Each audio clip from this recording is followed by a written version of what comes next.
Good morning, Michael here, and today's devotion's coming from Psalm 76, verse 7 to 9, and it reads, Thou, even thou art to be feared, and who may stand in thy sight, when once thou art angry? Thou didst cause judgment to be heard from heaven. The earth feared and was still, when God arose to judgment to save all the meek of the earth. Spurgeon expounds from the Treasure of David, verse 7. Thou, even thou, art to be feared. Not Sennacherib, nor Nisroch his god, but Jehovah alone, who with a silent rebuke had withered all the monarch's host. Fear him, ye saints, and then ye shall have nothing else to fear. The fear of man is a snare, but the fear of God is a great virtue, and has great power for good over the human mind. God is to be feared profoundly, continually, and alone. Let all worship be to him only. And who may stand in thy sight when once thou art angry? Who indeed? The angels fell when their rebellion provoked his justice. Adam lost his place in paradise in the same manner. Pharaoh and other proud monarchs passed away at his frown. Neither is there in earth or hell any who can abide the terror of his wrath. How blessed are they who are sheltered in the atonement of Jesus, and hence have no cause to fear the righteous anger of the Judge of all the earth.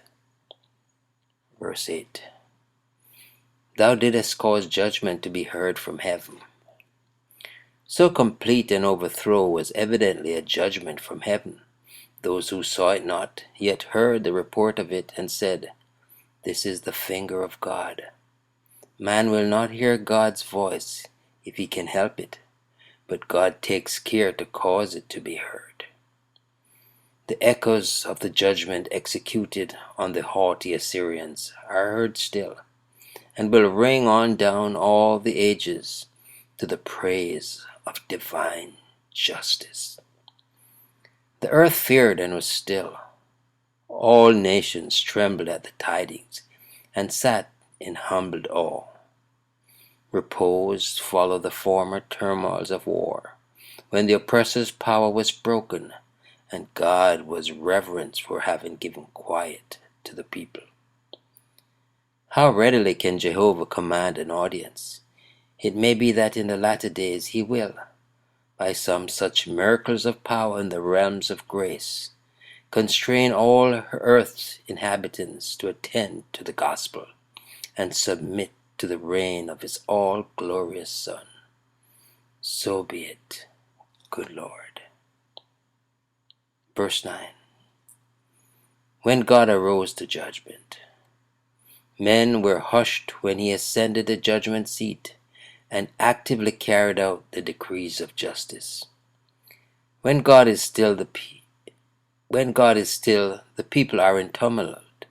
When he arises, they are still as a stone. To save all the meek of the earth, the ruler of men has a special eye towards the poor and despised. He makes it his first point to right all their wrongs. Blessed are the meek, for they shall inherit the earth. They have little enough of it now, but their avenger is strong, and he will surely save them. He who saves his people is the same God who overthrows their enemies. He is an omnipotent to save as to destroy. Glory be unto his name, Selah.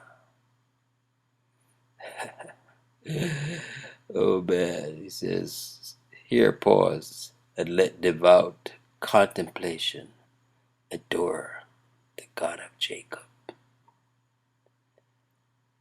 Wow, wow, wow. A few minutes attended to God's word is greater than hours or days contemplating other little atrocities. Oh man, God be praised. It's such a joy to read a word at the exposition. Trust you enjoyed it.